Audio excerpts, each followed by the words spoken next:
வேதமணி பாண்டியன் அவர்களுடைய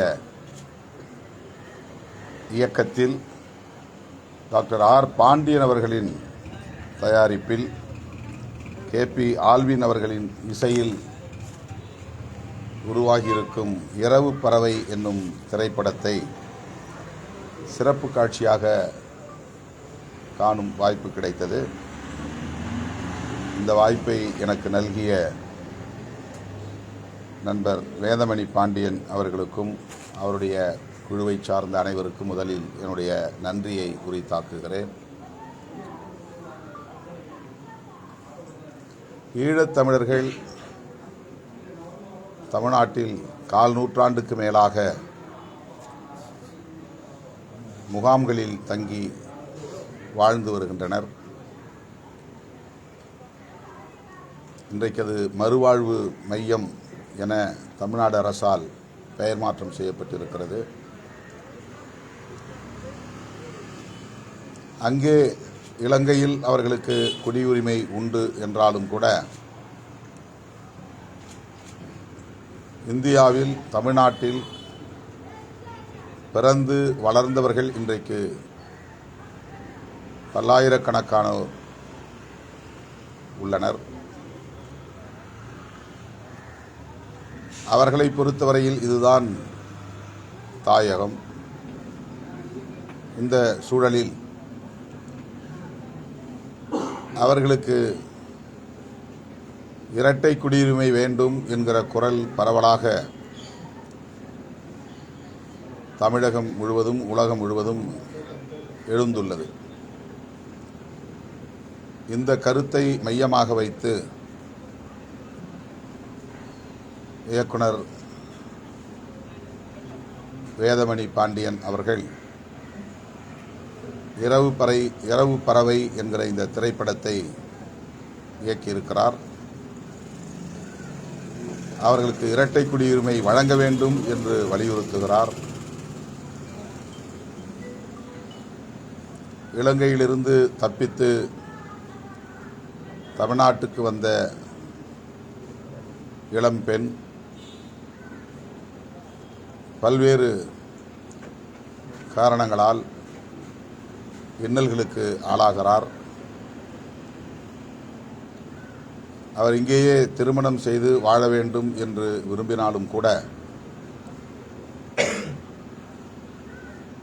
அவர் பல்வேறு சக்திகளால் இன்னல்களுக்கு ஆளாகிற சூழலில் அரசின் கவனத்தை ஈர்ப்பதற்கு அல்லது முதலமைச்சரின் கவனத்தை ஈர்ப்பதற்கு அவர் ஒரு உத்தியை கையாளுகிறார். அது தமிழக அளவில் பரபரப்பை ஏற்படுத்துவதாகவும் அதனையொட்டி அதிகாரிகள் அவரை கண்டுபிடித்து விசாரிக்கிற நிலையில் முதலமைச்சரிடம்தான் எதுவாக இருந்தாலும் சொல்ல முடியும் என்று அந்த பெண்மணி அழுத்தமாக கூற, முதலமைச்சரை சந்திக்கிற போது இந்த மண்ணில் வாழ்வதற்கு எங்களுக்கு குடியுரிமை வேண்டும், அதை வழங்குவதற்கு ஏற்பாடு செய்ய வேண்டும் என்று வலியுறுத்துகிறார். மாநில அரசால் அது இயலாது, இந்திய ஒன்றிய அரசால் தான் முடியும். அந்த அரசின் கவனத்திற்கு மாநில அரசு எடுத்துச் செல்லும் என்று முதலமைச்சராக நடிக்கிற நிழல்கள் ரவி அவர்கள் எடுத்துரைக்கிறார். முதலமைச்சர் என்கிற முறையில் அதை இந்திய ஒன்றிய அரசின் கவனத்திற்கு கொண்டு சென்று அங்கே அவர்களுக்கு குடியுரிமை வழங்குவதாக மசோதா கொண்டு வந்து நிறைவேற்றப்பட்டு அந்த பெண்மணிக்கும் இலங்கையிலிருந்து இங்கே வந்து தங்கியிருக்கிற ஈழத் தமிழர்களுக்கும் குடியுரிமை வழங்கப்படுகிறது என்று சொல்லப்படுகிற திரைப்படமாக, திரைக்காவியமாக நண்பர் வேதமணி பாண்டியன் அவர்கள் இதை படைத்திருக்கிறார். இரட்டை குடியுரிமை பல நாடுகளில் தஞ்சம் புகுந்தவர்களுக்கு வழங்கப்பட்டு வருகிறது. இந்தியாவிலே அது மறுக்கப்பட்டு உள்ளது. அண்மையிலே நிறைவேற்றப்பட்ட சிஏஏ, அதாவது கடந்த 4-5 ஆண்டுகளுக்கு முன்னர் நிறைவேற்றப்பட்ட இந்திய குடியுரிமை சட்டம் அண்டை நாடுகளிலிருந்து தஞ்சம் புகுந்த இந்தியாவுக்குள் வந்த அனைவருக்கும் குடியுரிமை உண்டு, ஆனால் இஸ்லாமியர்களுக்கும் இலங்கை தமிழர்களுக்கும் இல்லை என்கிற வகையில் அந்த சட்டம் நிறைவேற்றப்பட்டிருக்கிறது. ஆனாலும் கூட திரைப்படத்திற்காக இயக்குனர் அவர்கள் இந்திய பாராளுமன்றத்திலேயே இரட்டை குடியுரிமை வழங்குவதாக மசோதா கொண்டு வரப்பட்டு அவர்களுக்கு இரட்டை குடியுரிமை வழங்கப்படும் என சட்டம் நிறைவேறியதாக முடித்திருக்கிறார். அவருடைய உணர்வு ஈழத்தமிழர்கள் படும் இன்னல்களிலிருந்து அவர்கள் மீள வேண்டும் என்பதாக அமைந்திருக்கிறது. அவர்களும் நம்முடைய தொப்புள் கொடி உறவுகள், தமிழை தாய்மொழியாக கொண்டவர்கள், பல ஆயிரம் ஆண்டுகளுக்கு முன்னர் அல்லது லட்சம் ஆண்டுகளுக்கு முன்னர் ஒரே நிலப்பரப்பாக லெமூரியா கண்டம் என இருந்த காலத்தில் நாம் அனைவரும் ஒரே நிலப்பரப்பில் வாழ்ந்த சொந்தங்கள் தான். கடல்கோளால் இலங்கை என தனி தீவு உருவாகிவிட்டது. அதனால் அவர்கள் நம்மிடம் இருந்து தனிமைப்பட்டு இருப்பதாக நாம் கருதுகிறோம். அவர்களும் தமிழர்கள் தான், தொப்புள் கொடி உறவுகள் தான். அவர்களுக்கு இந்த மண்ணில் இலங்கை நாட்டு குடியுரிமை இருந்தாலும் இந்திய நாட்டு குடியுரிமையும் வழங்க வேண்டும் என்று வாதிடுகிறார். அவருடைய உணர்வை தமிழ் மக்கள் கட்டாயம் வரவேற்பார்கள், போற்றுவார்கள், இந்த திரைப்படத்திற்கு ஆதரவு தருவார்கள் என்று நான் பெரிதும் நம்புகிறேன். தர வேண்டும், ஆதரவு நல்க வேண்டும் என்றும் வேண்டுகோள் விடுக்கிறேன்.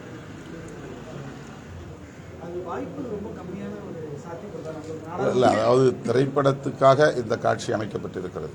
அது அவருக்கும் தெரியும். இருந்தாலும் கூட படம் எடுத்தது ரொம்ப நாளைக்கு முன்னால். இப்போது அந்த சட்டம் இல்லை என்றாலும் கூட அந்த கருத்தை அவர் வலியுறுத்துகிறார்.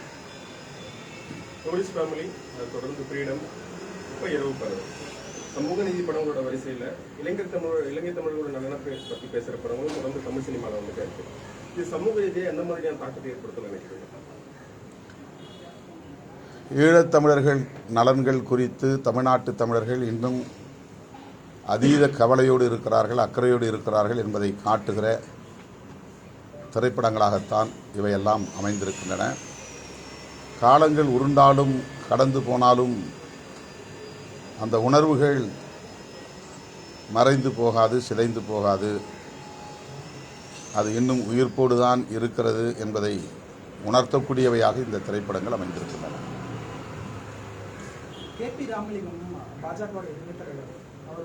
இது திரைப்படத்திற்கான ஒரு சந்திப்பு. இதில் அரசியல் கேள்வி எப்படி சார்? அதே மாதிரி ஒரு சினிமா சார்ந்த கேள்வி தான். நடிகர்கள் அரசியல் வந்தாலே ஏளனமா பேச நாடே காத்துக்கிட்டு இருக்கு அப்படின்ற மாதிரி ஆர்வி உதயகுமார் அவர்கள் பேசியிருக்காரு. ஏன் நடிகர்கள் அரசியல் வரக்கூடாது அப்படின்ற மாதிரி பேசியிருக்காரு. அதே போல இப்ப இருக்கக்கூடிய அரசியல்வாதிகள் எல்லாருமே நாணிகள்லாம் கிடையாது, ஏதோ ஒரு காய் நகரத்துக்காக தான் அரசியல் இருக்காங்க அப்படின்ற மாதிரி எல்லாம் பேசியிருக்காரு. அந்த கருத்தை எப்படி பாருங்க?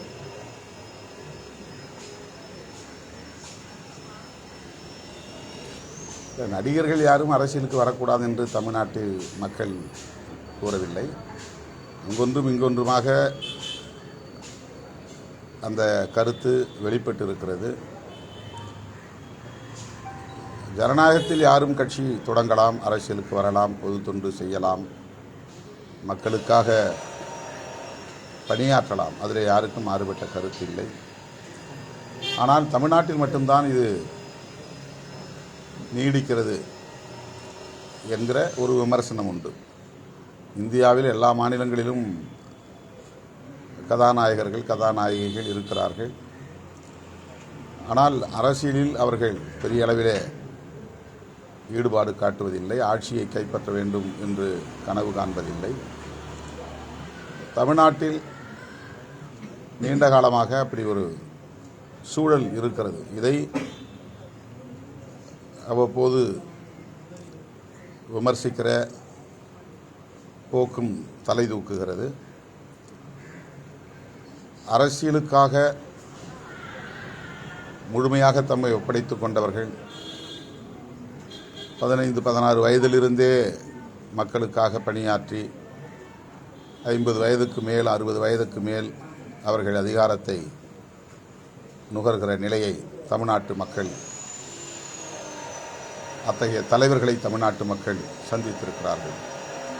ஆனால் திரைப்படத்திலே இருப்பவர்கள் அப்படி எந்த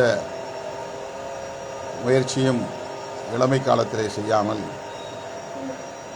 தமது திரைப்பட புகழை ஒரு மூலதனமாக கொண்டு அதிகாரத்தை கைப்பற்றிவிட துடிக்கிறார்கள் என்கிற அடிப்படையிலான சில விமர்சனங்கள் எழுகின்றன. அவர்கள் அரசியலுக்கு வருவது ஏற்புடையது என்பது எப்படி ஜனநாயகமோ அப்படி இது போன்ற விமர்சனங்களும் ஜனநாயக அடிப்படையிலானது என்று எடுத்துக்கொள்ள வேண்டும். திரைப்படங்கள் வாயிலாக தொடர்ந்து இலங்கை தமிழோட வலிமையும் துயரத்தையும் தமிழ் சினிமா பதிவு செய்தே வருது. ஆனால் இலங்கை தமிழோட வாழ்க்கை தரத்தையும் மேம்படுத்துறதுக்காக தமிழக அரசு எடுத்து வரும் நடவடிக்கைகள் போதுமானதாக இருக்குன்னு நினைக்கிறீங்க? அதாவது அகதிகள், ரெஃப்யூஜிஸ், தாயகம் திரும்பியோர், ரீபேட்ரியேட்ஸ், 2 வகையான தமிழர்கள் தமிழ்நாட்டுக்குள்ளே இலங்கையிலிருந்து வந்தவங்க இருக்கிறாங்க. தாயகம் திரும்பியோர் மலைப்பகுதிகளில் உதகமண்டலம் போன்ற பகுதிகளில் வசிக்கிறார்கள். அவர்களுக்கும் இன்னும் பல கோரிக்கைகள் அப்படியே நிலுவையில் உள்ளன. அவர்களுக்கு குடியுரிமை பிரச்சனை இல்லையே தவிர மற்ற எல்லா பிரச்சனைகளும் இருக்கின்றன. தஞ்சம் அடைந்த தமிழர்கள், ஈழத்தமிழர்கள்